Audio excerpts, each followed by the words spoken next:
Sejam muito bem-vindos a mais uma edição do Diamond Cash. Depois de rodar aí por Capitólio, Salvador, a gente está aqui no Chile, no friozinho agora, né? Um cenário diferente, um lugar diferente. E hoje o nosso convidado é um convidado muito especial. Ele que é CEO da 2MR Digital, especialista em performance digital e vendas, né? Já gerenciou aí mais de milhões de anúncios para os seus clientes, dando um retorno de bilhões, né? E o nosso entrevistado de hoje é o Alexander Lacerda. Seja muito bem-vindo ao nosso podcast, Ali. É uma honra te receber aqui. Obrigado pela recepção. Acho que o meu primeiro podcast ali, que era para acontecer, era em Salvador, que daí aconteceu os problemas da viagem e acabou não acontecendo, né? Mas vai ser um prazer aí compartilhar um pouco da minha trajetória na 2MR, que antes da 2MR também eu já trabalhava com isso, e com a experiência que eu tive com a parte de tráfego pago, quis trazer essa minha habilidade para as empresas e ajudar elas a crescerem, né? Muito bom. Então, vamos começar falando como foi o teu start, o que deu para você começar a ingressar nesse meio digital, onde que foi tua virada de chave, onde você viu essa oportunidade para você iniciar nesse meio? Vamos lá. Começando lá do começo, eu trabalhava como garçom, acho que todo mundo começou pequeno. Não que garçom seja uma profissão pequena, né, mas eu acho que é um start na profissão de muitas pessoas, talvez, né, começam com áreas mais de atendimento, área de alimentação e tal. Eu sempre gostei de trabalhar com o público, E daí fui me aperfeiçoando nisso. Entrei dentro de uma instituição de ensino em Canoas. E daí comecei a fazer faculdade e eu vi que nesse momento eu achava que eu só trabalhar como garçom ia ficar rico, milionário e tal, né? Daí, quando eu entrei na faculdade, foi um momento que eu vi que eu acho que eu poderia mais. Daí, eu fui achando formas de ganhar dinheiro pela internet. E em 2016, que deu um estouro, que quem é do digital vai saber, que é a parte de afiliado, dropshipping, e ganhar dinheiro na internet, comissão. E daí eu comecei a estudar, e uma das habilidades que nós tínhamos que ter é a parte de tráfego pago. Daí eu trabalhava como CLT e comecei a aprender tráfego pago e vender produtos digitais para mim, né? Ganhei um dinheirinho, né? 2017 ali, ganhei um dinheirinho, 2018, 2019, mas não escalei. Porém, eu fui adquirindo habilidade de tráfego pago. Depois veio a pandemia em 2020, 2019, 2020, e foi um momento que eu e a Evelyn, a gente decidiu ir para Santa Catarina para construir a nossa vida lá. Tá? CLTzão ainda, né? Tinha habilidade de tráfego pago, não prestava serviço ainda, mas eu tinha essa habilidade. Daí fui para Santa Catarina, para Balneário Camboriú, fui morar para lá. 2021, eu fiquei 2021 trabalhando como CLT, para ganhar os meus R$ 1.500, eu fui para ganhar 1.500, a Evelyn mais 1.500, então era o que a gente tinha, que a gente sobrevivia lá. Daí eu pensei assim, se eu tenho essa habilidade, e empresas precisam dessa habilidade, ainda mais que a pandemia acelerou muito esse processo, eu falei, vou começar. Entrei numa comunidade, que é a comunidade Subido de Tráfego, e entrei na comunidade e vou começar agora a oferecer meu serviço. Daí começou a aparecer 1, 2, 3, e como eu tinha muita experiência na área da educação, já trabalhava há muito tempo na área da educação, depois que eu saí de garçom, depois eu trabalhei em algumas instituições de ensino, surgiu uma oportunidade de trabalhar dentro de uma instituição de ensino, que era onde que eu tinha ido para trabalhar como vendedor, para ganhar meus 1.500, e trabalhei como CLT lá dentro na parte de tráfego pago, na parte de marketing. Com isso, e lá a gente já gerenciava, sei lá, 50 mil mês em tráfego pago e ganhei muito mais experiência, né? Ganhei mais experiência. E essa empresa, profissionais de lá de dentro, começou a me indicar para outros setores da área da educação. E começou a surgir um cliente bom, 2 clientes bons, 3 clientes bons. Eu falei, porra, dá para ganhar dinheiro. Acendeu a luzinha. Dá para ganhar dinheiro nisso. Porque eu ganhava como CLT, sei lá, depois quando eu fui para a parte de marketing, eu ganhava ali uns 2.500 e eu tinha alguns clientes por fora. Eu comecei oferecendo por R$300, R$500, tipo, muito baratinho ali, só para dizer assim, cara, eu quero vender esse serviço para ganhar experiência mesmo. Não tinha, naquele momento, tipo assim, pô, não era para ganhar grana, mas era para ganhar experiência. E daí comecei a fechar cliente. Chegou um momento que eu estava com o CLT ganhando 2.500, ganhando com serviços por fora, tipo, R$8.000, R$9.000. Daí eu falei, é o momento de abandonar o CLT e focar 100%, né? E daí, logo em seguida, quando eu abandonei isso, veio aquele boom, que eu acho que o empreendedor serve muito, acontece muito isso.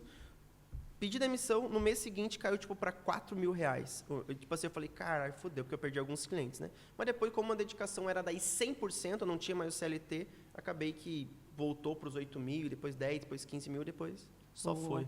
Então, a gente pode dizer que você começou aquela frase, quando tudo era mato no digital. Exatamente.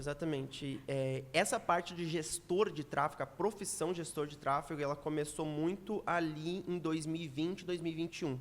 Antes disso, era muito conhecido o afiliado. Afiliado, dropship, vender pela internet. Pegar um produto de alguém, para quem não sabe o que é afiliado, né? Pegar um produto de alguém, seja físico ou seja digital, e vender e tu ganhar uma comissão por isso. Eu fazia muito isso. Eu fazia vídeos reviews no YouTube, por exemplo. Eu comprava um produto e fazia um vídeo review para postar no YouTube e antigamente viralizava. Antigamente tinha isso. Hoje está bem mais difícil, né? Porque tem muita gente na internet. Eu comecei assim. E até pegando o gancho um pouco disso, me fala um pouquinho qual foi a maior dificuldade que você teve naquela época, se comparando com os dias atuais? Porque quem está no digital hoje em dia, a gente tem sempre que estar se atualizando. Um exemplo é o mercado de afiliados, que hoje em dia pouquíssimas pessoas falam disso, né? E eu sei que o tráfego, antes da pandemia, era de uma forma, e hoje em dia, com o mercado competitivo, né, a gente tem sempre que estar ali sendo diferencial. Me fala um pouquinho das dificuldades que você teve e o que você faz, inclusive, para ser o diferencial nesse mercado competitivo. Eu acho que muitas pessoas que trabalham no digital falam que existe um mercado antes da pandemia e um mercado depois da pandemia. A pandemia acelerou muito o mercado digital, muito as empresas, negócios também, modelos de negócio pela internet. A pandemia acelerou muito, né? Antes da pandemia, as empresas, elas nem viam muitas das vezes, como um canal principal de captação o online, o tráfego pago. Eles tinham, eu vou dar o exemplo das faculdades, né? Eles botavam muito mais grana no offline do que no online. Eles botavam outdoor, panfleto, revista, jornal. Eles investiam milhares de reais lá e tráfego pago era um a mais, vamos dizer assim. Hoje totalmente está mudado. Hoje nós temos um cliente que ele fatura ano. E ele investe mais ou menos 1% do faturamento em mídia paga. Então, eles investem em mídia paga, não, desculpa, em marketing. Só que no digital ainda é baixo, porém está aumentando demais. Hoje a gente gerencia mais ou menos uns R$200.000 em pico de período de... Demanda. De demanda, que é começo do ano, que a faculdade tem muita demanda no começo do ano. Então, tipo, eles acabam investindo 200.000, 300.000 mês em anúncio. Que antigamente, tipo, 1 ano atrás, 2 anos atrás, eles não investiam. Então, está acelerando muito essa questão do digital, porque no universo do digital a gente consegue analisar métricas, né? A gente consegue analisar métricas diferente do outdoor, panfleto. E agora, pensando no meu mercado eu posso dizer que a concorrência. Eu acho que todo mercado tem essa concorrência, né? Mas hoje uma pessoa ela faz um cursinho na internet ali de, sei lá, R$19,90, R$29,90 e já se torna um especialista, né? E eu acredito hoje, e eu tenho até muita dificuldade disso na questão de contratação de pessoas para gerir o tráfego dos meus clientes, né? Que é eles saberem mais de negócios e não só de tráfego pago. Porque hoje o tráfego pago, ainda mais com a aceleração da IA também, vai mudar muita coisa. Então, a gente não precisa mais de apertadores de botões. Exato. Precisa de uma pessoa estratégica mesmo. Então, a dificuldade hoje em dia que eu estou mais tendo é a questão da concorrência, de fato. Tem muitas pessoas que tá entrando e pessoas não tão boas de mercado que acaba prejudicando o nosso mercado e a parte de mão de obra também, porque esses profissionais que fazem um cursinho, acho que já é especialista. Já é profissional, né? Exatamente. E o pior, que eu acredito muito nisso, porque a gente que vive nesse meio de empresários, a gente vê muito empresários também apostando, infelizmente, nesses gestores de tráfego, sim. né? E eu sei que você já investiu bilhões, né, como você falou. Mas, ainda assim, eu queria entender o que você acha, na tua visão de especialista, que é o maior erro do empresário na hora além da competitividade, além do profissional prostituído, posso falar Isso, assim, aham. né? O que você acredita que é o maior erro do empresário na hora de contratar um gestor? Terceirizar 100%. Não dá para terceirizar 100%, assim, sabe? Eu tenho alguns clientes que até... Ele é Diamond, tá? Ele é Diamond, não vou citar nomes, né? Mas ele entrou conosco faz 2 meses atrás. E ele está tendo alguns problemas internamente comercial. É uma empresa grande, empresa que já fatura milhão mês. E tem um processo comercial interno. Tipo assim, tem vendedores, mas não tem um processo comercial interno, tá? Então, acho que a maior burrice, eu acho, é contratar e não ter um comercial, uma estrutura de vendas bem estabelecida interno. Tá? O que eu falo isso, Alex? Software de CRM, por exemplo, um processo bem efetivo, uma pessoa dedicada para receber a demanda. Então, cara, se o empresário quer contratar uma pessoa que vai potencializar a captação, porque o tráfego pago, ele nada mais ele vai potencializar aquilo que já é bom. Então, tu precisa fazer material, tu precisa estar disponível para o profissional, dando feedback de como que tá os leads, como está chegando, está vendendo, não está vendendo. E daí, o que acontece? Ele contrata e fala assim, agora é com vocês. Só que não tem como, a gente não está dentro do negócio dele para entender como que está o processo lá dentro interno. Então, o feedback semanal ou diário é importante. Está chegando lead, como que está chegando lead? Está qualificado, não está qualificado? Pô, não está qualificado. Quais que são as principais objeções, para trabalhar em cima das objeções? Produzir material em vídeo e criativo. Tipo assim, tem clientes que têm deficiências em cada uma dessas etapas. Claro. E tem umas que mais de um lado, outras mais de outra, sabe? Mas eu acho que a principal burrice é terceirizar 100%. Achar que tu vai contratar o profissional, tu vai contratar a agência, eles vão fazer tudo por certo. você. E aí acaba acontecendo a frustração, né? Exatamente. O profissional, o gestor, ele pode ser muito bom, o empresário, por não entender como funciona todo o ecossistema, né? Ele acaba se frustrando. Hoje nós temos a parte do tráfego pago, que é o nosso core business ali, que é a nossa principal função. Porém, antes de eu entrar para a empresa, entrar para fazer toda a parte a parte de kickoff, onboarding do cliente, isso. Eu preciso fazer todo o levantamento do que a gente vai precisar para entregar resultado. Então, a grande maioria dos clientes não tem CRM, não tem o processo, eu preciso estruturar tudo isso. Porque a gente tem uma ferramenta lá que é o Como CRM, por exemplo, que é um dos nossos parceiros aqui, que ele conecta direto com o WhatsApp do cliente. Eu consigo saber como que está chegando os leads, como se está avançando, se não está, porque eu consigo ter um feedback em tempo real e não depender do cliente. Quando o cliente não tem uma ferramenta para eu conseguir acompanhar todos os dias, entrar nos leads ali, eu fico aguardando o feedback do cliente. Às vezes passa 1 semana, 2 semanas, aí eu não consigo feedback. Porque o digital tem que ser muito rápido. E uma coisa que eu vejo muito que eles não entendem também é que existe um prazo para esse anúncio performar, para ele te trazer esse lead mais qualificado, né? Também. No tráfego pago, a gente tem a questão dos testes. Tem que fazer teste de público, teste criativo, tem a questão de maturidade dos anúncios, é um tempo. Ainda mais depende do ticket médio do cliente. Vai ter cliente que vai já começar a vender já no começo, primeira semana já começa, ticket médio baixo. Tem cliente que tem ticket médio, por exemplo, uma imobiliária, por exemplo, que vende apartamentos de milhões, ele tem todo o tempo de maturidade. Entrou o lead, é todo um relacionamento. A média de mercado para vender um imóvel é 6 meses. E eles querem, né? E é por isso que é muito importante essa comunicação entre, né, o comercial, que acaba entrando o marketing e vendas comercial num todo. Que acaba acontecendo também a briga, né? Que existe uma guerra entre vendedor e o lead está desqualificado. É culpa do e não gestor. Tem conversão comercial que não está convertendo. Briga eterna. Você falou em relação ao investimento, né? Altos e baixos. Em que momento você acredita que uma empresa ela já está preparada, já está pronta para investir, madura o suficiente para investir em mídia paga?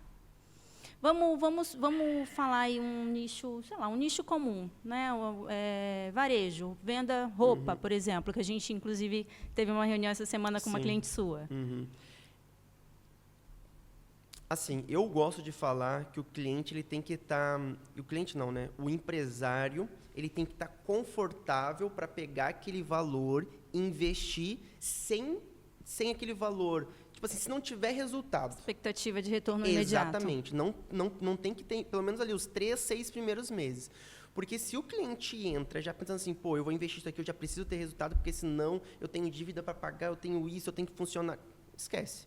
A questão da pressão vai ser muito grande e a gente vai tomar ações que não deveriam ser tomadas naquele momento. Não vai dar o tempo suficiente, entende? Então, eu acredito assim, pô, você já vende bem. E é a questão assim, teu produto já vende bem, já está validado, já tem uma audiência, você já está legal no digital, cara, bota tráfego. Bota tráfego. Alex, eu não tenho nada. Beleza, não tem problema. Porém, tu vai estar na estaca zero. A gente vai ser construído tudo do zero. Então, o tempo de maturidade é ainda maior. Por exemplo, tem aquele cliente que, por exemplo, já tem um engajamento nas redes sociais. Ele já posta vídeo, já faz material e tal, já consegue produzir vídeo de anúncio. Beleza. Essa pessoa, esse empresário, ele já está num nível de maturidade maior. Mas tem aquele cliente que não tem nenhum perfil ativo na rede social. Em resumo, é entender o nível de maturidade, né? Entender o nível de maturidade, não. O cliente tem que ter já um nível de maturidade e maturidade do próprio negócio dele também. Mas eu vou dizer assim, tem que ser analisado separadamente cada uma deles. Vou dar um exemplo. Construtora, por exemplo. Uma construtora, uma incorporadora, algo do tipo, fazer projetos, por exemplo, se ele tiver uma landing page, um site bem estruturado, a gente pegar ali, sei lá, 2, 3 mil, colocar no Google, onde a gente vai atingir já o fundo do funil, vamos dizer assim, a pessoa vai entrar na landing page, a pessoa pode já entrar lead já na primeira semana e já fechar projeto no primeiro mês. Porém, qual que é o comportamento do usuário normalmente? Ele vai no Instagram. E daí o Instagram, que ele vai aumentar o nível de consciência para se relacionar com aquela empresa. Se for um Instagram abandonado, confiança, vai ficar meio assim. Mas não, é um perfil ativo. Pô, é confiante, é um perfil ativo na minha região, ele faz parceria com fulano, ciclano, ele já construiu isso, já construiu aquilo outro. Se não tem uma rede social ativa, esquece. Pode converter? Pode, mas o esforço é muito maior. Então, Instagram, landing page... E tráfego não é só apertar botão, viu? Tem toda uma estratégia por trás, né, Ale? Exato. Toda uma estratégia. É difícil. Não é uma coisa exata. Cada cliente tem a sua particularidade, cada empresa tem os seus pontos fortes, pontos fracos. Então, assim, dá para começar... Qualquer empresa pode começar? Pode.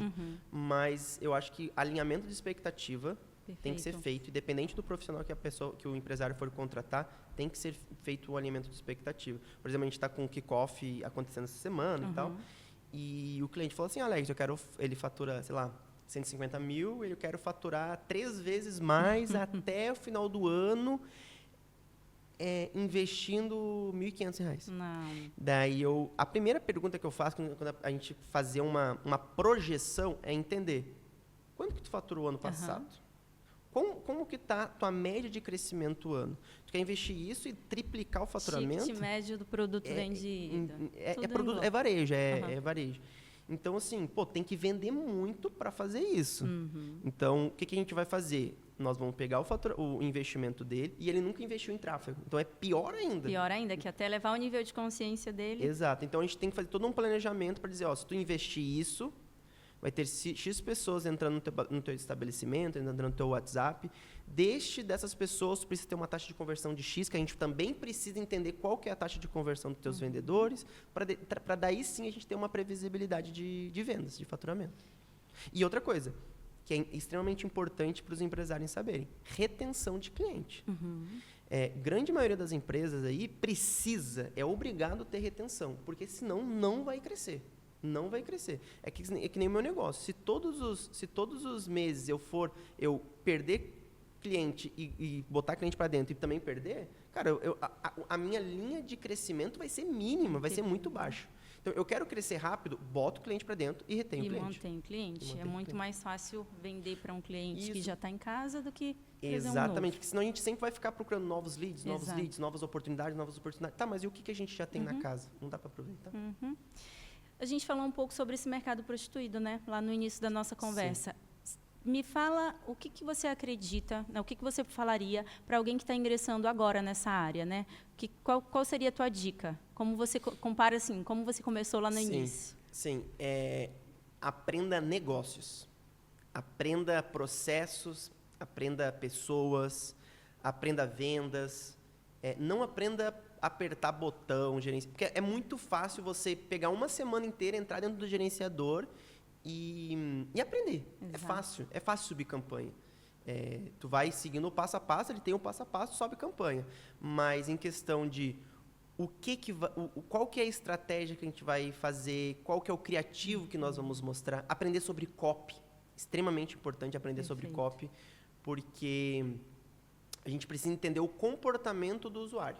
Como que é o comportamento do usuário no Instagram? Como o comportamento do usuário no Google, por exemplo. Hoje o Google é bem pouco explorado por muitas empresas, sendo que o Google deveria ser a primeira plataforma de muitas empresas estarem lá, porque é o que tem a plataforma de anúncio que tem mais o nível de intenção e atenção da pessoa. Imagina, tu consegue pegar a pessoa no momento exato que ela está pesquisando o teu produto. Então, diferente da rede do Instagram, que a pessoa tá lá para se interter, e tu aparece lá, poxa, daí tem que chamar atenção, daí tem todo um script, né? O Roger sabe bem aqui a questão do AIDA, por exemplo, que é uma das copy, estrutura de copy, estrutura de roteiro mais utilizada aí no mercado, que precisa chamar atenção, precisa reter a pessoa, precisa fazer um CTA bem claro. Então, assim, a rede social tem um comportamento e outras plataformas também têm outro comportamento. Então, tem que entender o comportamento do usuário. Em resumo, para quem não sabe o que é copy, é como atrair as pessoas corretas com palavras corretas. Em resumo, é basicamente isso. Exatamente. Fala um pouquinho, antes da gente encerrar, da tua trajetória dentro do Diamond, que isso é muito importante também. Como que o Diamond mudou o teu negócio, né, a tua empresa, e você também como pessoa, como empresária. Sim. O Diamond, eu fiz o X Business em 2023, setembro de 2023. Por que eu fiz o X Business, né? Tentar fechar negócio lá dentro. Alex, eu queria aprender. Não, cara, era para fazer negócio lá dentro, por exemplo, me relacionar com alguém, fechar negócio. Eu estava num momento de estagnação no meu negócio, então, não conseguia passar de 20 mil de faturamento, 18, 20 mil. Então, eu queria lá para tentar fechar oportunidades, né? E daí, me encantou todo o modelo, a estrutura, que fez com que eu preciso estar presente, eu preciso estar mais ativo nesses grupos de network, não só para fazer negócio, mas para crescer empresarialmente, crescer empresa, porque eu pensava muito em tráfego pago. E daí entrei no Maestria, né, fiz todo o percurso ali, entrei no Maestria em outubro, fiz o Maestria, fui selecionado, né, Achei que não era, porque, faturava 20 mil e tal, mas a galera ali fatura... Eu tinha gente dentro do meu grupo que faturava, sei lá, milhões, assim, mês. E hoje são clientes deles. E hoje são clientes, exato. Então assim, foi uma coisa fantástica, assim, para mim. Eu poderia entrar, questão de financeiro? Não poderia. Então, nem no Maestria. No Maestria, eu fiz em 2 cartões, dei uma entrada... E toquei e depois do Diamond eu toquei também por uns 3 meses depois. Eu fiz para poder entrar. Cara, foi só sucesso depois que eu entrei ali. A gente fechou, acho que deu 2 meses, eu acabei fechando o negócio já no Diamond. Mas eu nunca fui aquela pessoa que tava ali só para vender. Eu sempre fui uma pessoa que queria agregar, me relacionar, ajudar. Eu lembro que no começo do ano, depois ali em 2024... eu acabei entrando em várias reuniões com pessoas do Diamond para ajudar. Alex, estou com essa dificuldade, entrava e ajudava, e fazia isso, fazia aquilo. Daí começou a entrar clientes, começou a entrar parceiros do Diamond, né, que estão comigo até hoje, muitos que entraram lá do começo. o Daniel, Santo Evento, o Hélio também na Momentos. Então, tipo, foram os primeiros ali que entraram com a gente.